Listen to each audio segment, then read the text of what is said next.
அழகா பேசுனீங்க. அடுத்தபடியாக அழுத்தமான கதைக்களத்தில் கால் பதித்து மக்கள் மனதில் காலத்தால் பதிந்து நிற்பவர், தன் உழைப்பால் நிறைய உழைப்பாளிகளுக்கு தோள் கொடுத்து நின்றவர் நிற்பவர், புதியவர்களை வாரி அணைக்கும் உயர்த்திவிடும் முன்னோடி, சிறப்பு விருந்தினர் திரு அமீர் அவர்களை அன்போடு பேச வைக்கிறேன். அரங்கத்தில் இருக்கும் அனைவருக்கும் திருவனந்தபுரத்திலிருந்து சாந்தியும் சமாதானம் உண்டாகட்டும். இந்த கேவி திரைப்படத்தின் அறிமுக விழா கிட்டத்தட்ட ஒரு மணி நேரமாக நடந்துகிட்டு இருக்கு.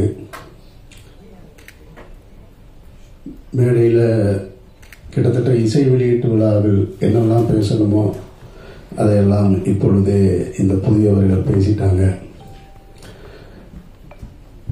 அவங்க தங்களுடைய வழியை சொல்லுவதாக இயக்குனர் இங்கே கண்கலங்கி பேச முடியாமல் திக்கித்து நின்றார். அவங்களுக்கு தெரியாது அவங்க எல்லாருக்குமே கண்டென்ட் தான் வேணும்னு.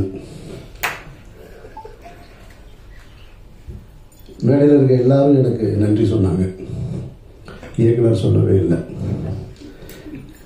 அது ஏன் சொல்லலைன்னா, நான் அவரை சுட்டி காட்டுறதுக்காக சொல்லலை, அவர் வந்து நின்று என்ன பேசுறதுன்னு தெரியாமல் இருந்தார். ஸோ அதனால் அவர் தன்னுடைய கடந்த காலத்துக்கு, அந்த திரைப்படம் எடுக்கப்பட்ட காலத்துக்கும் அந்த நிகழ்வுகள் நடைபெற்ற இடத்துக்கும் போயிட்டார். அப்புறம் முன்னாடி பேசின நிக்கில் முருகன் வந்து பேசியதை பார்க்கும் பொழுது அவர் குறிப்புகளை எல்லாம் எடுத்து பேசுகிறத பார்த்தா எனக்கு மறைந்த கலைஞர் அவர்கள் தான் ஞாபகத்துக்கு வர்றாங்க. அவர் ஒருத்தர் மட்டும்தான் எந்த விழாவாக இருந்தாலும், எந்த பேச்சாளர்கள் பேசிக்கிட்டு இருந்தாலும் பேசும்பொழுது ஒவ்வொரு பேச்சாளர்கள்ட்ட வந்து ஒரு குறிப்பு எடுத்துக்கிட்டு எல்லாருக்கும் பதில் சொல்லுவார்.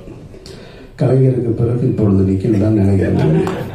அவ்வளவு தெளிவாக எப்படி இந்த வேலையை செஞ்சாப்புலன்னு தெரியல. நோட்ஸ் எடுத்துக்கிட்டே இருந்திருக்காப்புல போல இருக்கு. ஓகே, ரொம்ப சந்தோஷம். கேவி இது ஒரு நாயகனுடைய பெயர் கிடையாது, ஒரு ஊருடைய பெயர். அந்த ஊர் வந்து பெரியகுளத்துக்கும் தேனிக்கும் நடுவில் இருக்கிற ஒரு ஊர். அவங்க சொன்னது மாதிரி மேலே இந்த பக்கம் போனால் 10 கிலோமீட்டர் போனால் கொடைக்கானலுக்கு போயிடலாம், கீழே வந்தால் பெரியகுளத்துக்கு வந்துடலாம், தேனிக்கு வந்துடலாம். இந்த மாதிரி ஒரு மலை கிராமம் அது. இந்த மலை கிராமத்தை பற்றின அனுபவம் எனக்கு இருக்குது. பெரியகுளத்துக்கு இன்னொரு புறம் அகமலைன்னு ஒரு ஊர். அந்த ஊரில் குண்டஞ்சை எஸ்டேட்னு ஒரு எஸ்டேட். அதுக்கு நான் போயிருக்கேன் என்னுடைய பள்ளிக்கூட காலகட்டத்தில்.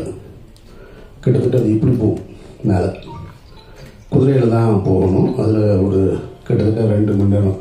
பயமாக இருக்கும், குதிரை எப்போ வேணாலும் விழுந்துருமோன்ற அச்சம் இருக்கும். குதிரையில் தான் அந்த மூடைகளை கட்டிட்டு போவாங்க. கேவியில் கூட இப்படி இருந்தது பாதை. அது ஃபுல்லாக இப்படி இருக்கும், பாறையாக இருக்கும், நடப்பாதை கூட இருக்காது. அந்த அனுபவம் எனக்கு இருக்குது. அதோட புகைப்படங்கள்லாம் நான் வச்சுருக்கேன். நான் இப்போ எப்படி இருக்குன்னு தெரில. அது மாதிரியான ஒரு மலை கிராமத்தை பற்றி தான் இவங்க அந்த மலை கிராமத்தில் மருத்துவமனைக்கு வருவதாக இருக்கட்டும் அல்லது பள்ளிக்கூடங்களுக்கு வருவதாக இருக்கட்டும், இந்த மாதிரி சாலை வசதி இல்லை. அப்போது ஒரு பெண் கர்ப்பம் அடைஞ்சிட்டா, கர்ப்பிணியாக இருக்காங்க, அவங்க வந்து மருத்துவமனைக்கு போகணும். அந்த பிரசவ நேரத்துக்கு மருத்துவமனைக்கு போகணும்னா அந்த வழி சொல்லுவாங்க. வீட்டில் அனுபவஸ்தர்களுக்கு தெரியும். அந்த தண்ணீர் குடம் உடைஞ்சிடும் அப்படின்னு சொல்லுவாங்க. அந்த தண்ணீர் குடம் உடைஞ்சு அங்கேருந்து ஒரு 2 மணி நேரத்துக்குள்ளே மருத்துவமனைக்கு போயிடும். அதுதான் அந்த தாயையும் சேயையும் குழந்தையை காப்பாற்ற முடியும்.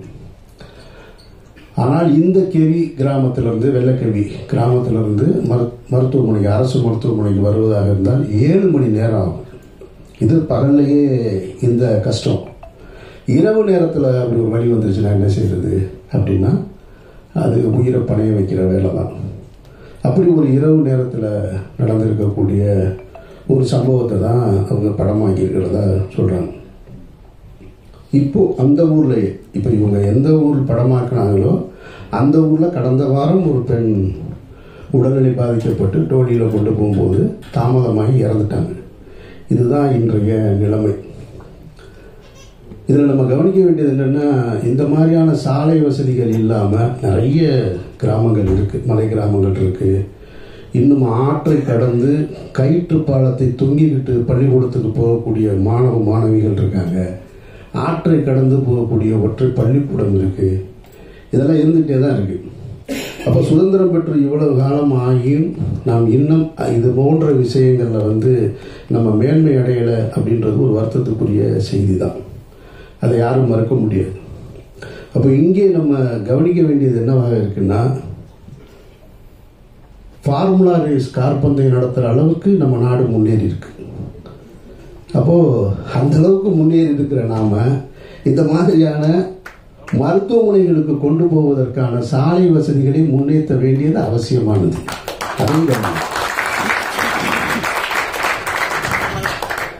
வெறுமனே நம்ம அதுவும் தேவைதான்.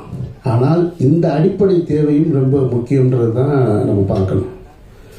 அப்போ அப்படி ஒரு சூழலில் தான் அவங்க ஏன் உங்ககிட்ட இந்த வழியை சொல்கிறேன்னு எல்லாரும் சொன்னாங்க, ஊடக நண்பர்களை பார்த்து சொல்கிறாங்கன்னா, இந்த செய்தியை நீங்கள் கடத்தணும், அரசுக்கு கொண்டு போய் கடத்தணும் அப்படின்றது தான் அவங்களுடைய நோக்கம். அதுக்கு தான் நான் ஸ்பீக்கர் ஆகி நிற்கிறேன். நான் அவர்கள் சொல்ல நினைப்பதை என்னுடைய வாயிலாக நான் உங்ககிட்ட சொல்கிறேன். நிச்சயமாக இப்போது ஜெய் பீம்ல ஒரு திரைப்படம் வந்தது.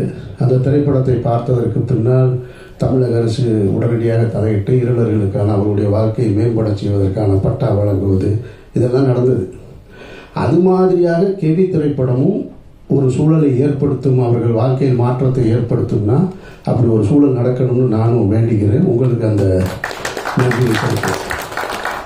இப்போ தமிழக அரசின் கவனத்துக்கு இந்த கேவி திரைப்படத்தையும் கொண்டு போக வேண்டியது அவசியமாக இருக்கின்றதான் மறக்க முடியாத உண்மை. இதில் இன்னொரு சிக்கல் இருக்கு. அதை படக்குழுவினர் யாரும் தப்பாக நினைக்கக்கூடாது. அதாவது ஒரு திரைப்படம் என்பது அது ஒரு மெயின் ஸ்ட்ரீம் மீடியா. திரையரங்குக்கு லைட் அமர்த்திட்டு எதுக்கு இவ்வளோ ஸ்பீக்கர்ஸ் வச்சுருக்காங்க அப்படின்னு சொன்னால் அவங்க ஒன்றை உணர்வதற்காகத்தான். முன்ன மாதிரி இல்லை. இப்போல்லாம் 5.1 7.1 டால்பி ஸ்டீரியோ எல்லாம் வந்ததுக்கு பின்னாடியே அந்த திரைப்படம் இந்த தாக்கத்தை தனக்கு ஏற்படுத்தணும் அப்படின்றது.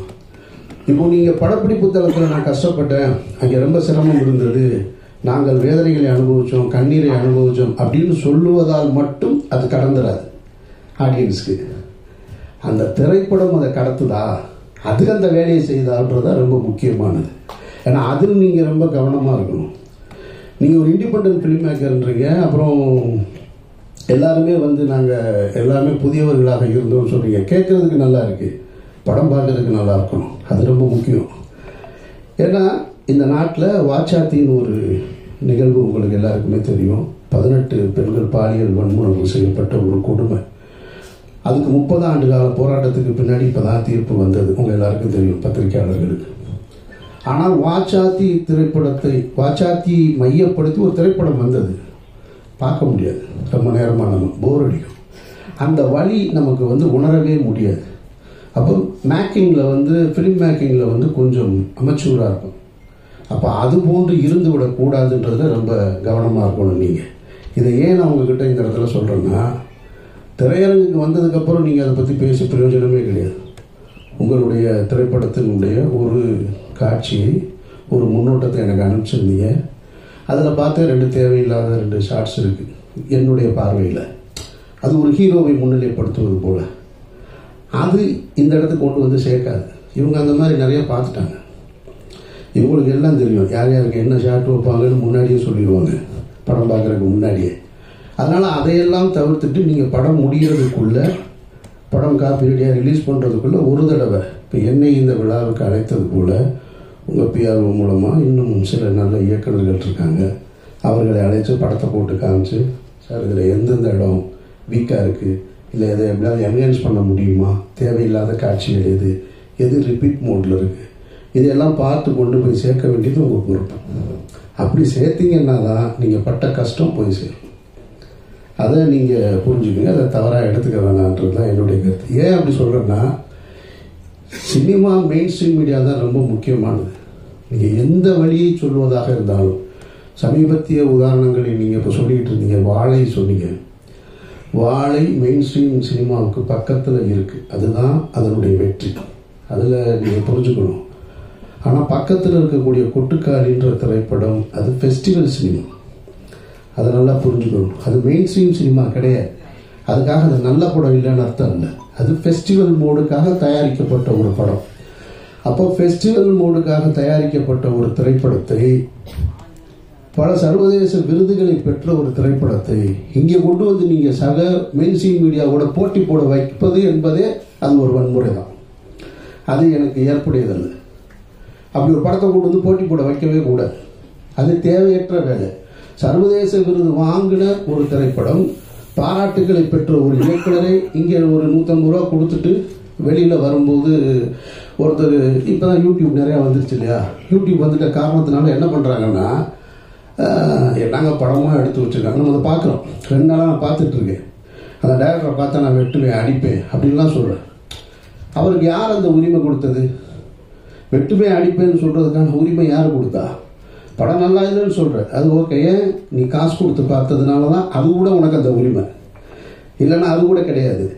அப்போது தேவையற்ற முறையில் என்னை பொறுத்த மட்டும் நான் கொட்டுக்காளி திரைப்படத்தை நான் எடுத்திருந்தேன், தயாரிச்சிருந்தேன் அப்படின்னா நான் தியேட்டருக்கே கொண்டு வந்திருக்க மாட்டேன்.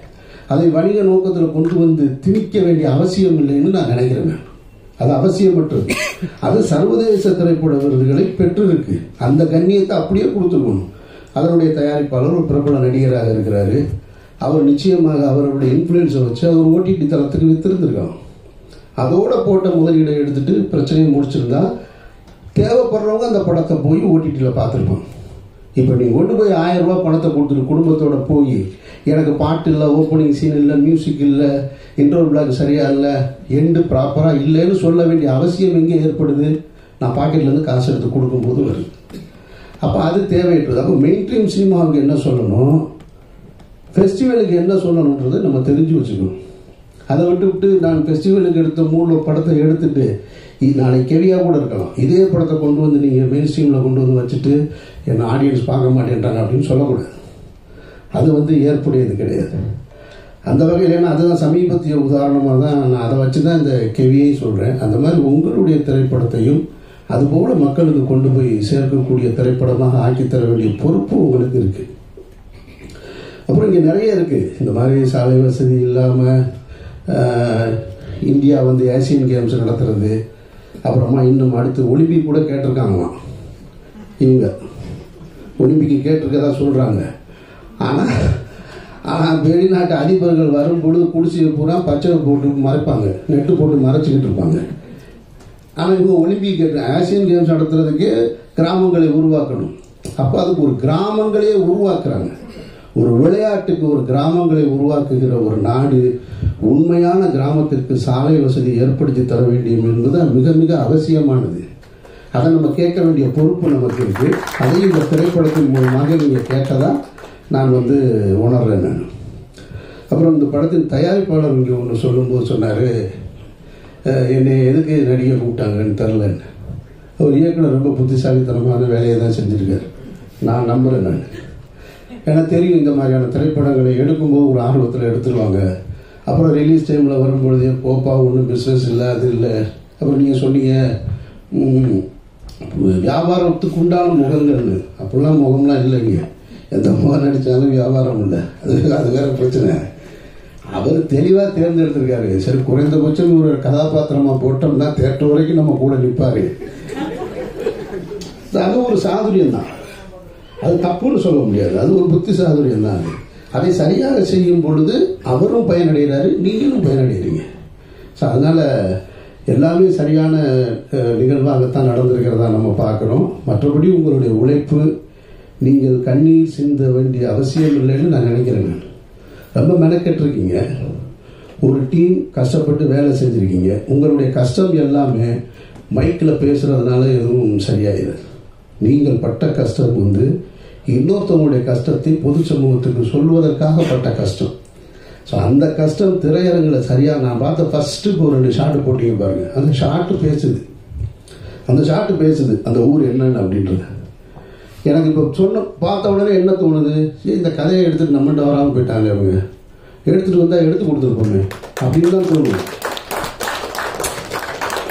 நான் நகரத்தில் வளர்ந்தவன். நான் மதுரைன்ற நகரத்தில் வளர்ந்தவன். எனக்கு கிராமங்கள் தெரியும். ஆனால் கிராமத்தில் இருக்கக்கூடிய வழி என்னன்றது அவங்கள அதெல்லாம் அவ்வளவுலாம் நான் வளரலை. நான் ரொம்ப சின்ன வயசில் ரொம்ப ஜாலியாக சுற்றிக்கிட்டு இருந்த பையன். நான் காலேஜ் வர வரைக்கும் ரொம்ப ஜாலியாக இருந்தேன் நான். அதனால் நான் பார்த்த விஷயங்களே அங்கங்கே அந்த கிராமம் அது இதுன்னு எனக்கு இருக்கிற சினிமா அனுபவத்தை வைத்து, நான் பார்த்த சினிமா அனுபவத்தை வச்சு எனக்குன்னு ஒரு கதையை உருவாக்கி நான் திரைப்படம் எடுத்துட்டு இருக்கேன். இது நான் பார்க்கல. இப்போ இந்த ஃபர்ஸ்ட் ஷாட் பார்த்த உடனே ஆக நம்ம பண்ணியிருக்கலாம் இந்த படம் அப்படின்னு தோணுச்சு. அப்போது நம்ம கடைசியாக வந்து சேர்க்கிறதை விட முதல்லையே நீங்கள் யாரையாவது சந்திச்சிருந்தா இன்னும் சரியாக கூட வந்திருக்கும்னு என்பது எதுவாக இருந்தாலும் நீங்கள் சரியாக பண்ணியிருக்கீங்கன்னு எனக்கு நம்பிக்கை இருக்குது. அந்த ஷாட்டு பார்க்கும்போது முழு படமும் அந்த உணர்வை எனக்கு கொடுத்துருச்சுன்னா நீங்கள் வெற்றி அடைஞ்சிட்டீங்கன்னு அர்த்தம். உங்களுடைய வெற்றி என்பது அரசின் காதுகளுக்கு போய் கேட்கும். எப்படி ஜெய்பீம் திரைப்படத்தை வந்து இந்த மாநிலத்தின் முதல்வர் பார்த்தாங்களோ அதுபோல் உங்களது இந்த திரைப்படத்தையும் படம் நல்லா இருந்துச்சுன்னா பத்திரிகையாளர்கள்ட்ட உங்கள்கிட்ட அன்பாக கேட்டுக்கிறேன், இந்த படம் என்னைக்கு ரிலீஸ் ஆகுதோ காப்பி ரெடி ஆகுதோ அதை பார்த்துட்டு உங்களுடைய விமர்சனங்களில் இந்த திரைப்படத்தை தமிழகத்தின் முதல்வர் பார்க்க வேண்டும்னு கடைசி வரியாக கோடிட்டு எழுதுங்க. இதுவரைக்கும் நீங்கள் செஞ்சிருக்க மாட்டீங்க, முதல் முறையாக செஞ்சு பாருங்க. அதற்கு தகுதியாக இந்த படம் இருக்குமானால் சொல்லுங்க. ஒருவேளை ஒன்று ரெண்டு சின்ன சின்ன குறைகள் இருந்தால் கூட மன்னிச்சு விட்டுருங்க, புது டீம் தானே. அதனால் மன்னிச்சு விட்டுட்டு இந்த செய்தியை கொண்டு போய் அரசின் கவனத்துக்கு சேருங்க. ஒருவேளை தமிழக முதல்வரோ அன்றைக்கு இன்றைக்கு இருக்கக்கூடிய அமைச்சர்களோ அந்த படத்தை பார்த்துட்டு அந்த சாலை வசதியை ஏற்படுத்தி கொடுத்தாங்கன்னா அந்த மாற்றம் உங்களால் நிகழ்ந்தது வல்ல இறைவனால் நிகழ்ந்ததுன்னு நானும் நம்பிக்கையோடு காத்திருக்கிறேன். இந்த விழாவுக்கு அழைத்ததற்கு நீங்கள் எல்லாரும் வந்து நின்று இந்த படத்தை பற்றி மக்களிடத்தில் கொண்டு போய் சேர்க்கிறதுக்கு என்னுடைய நெஞ்சார்ந்த நன்றி.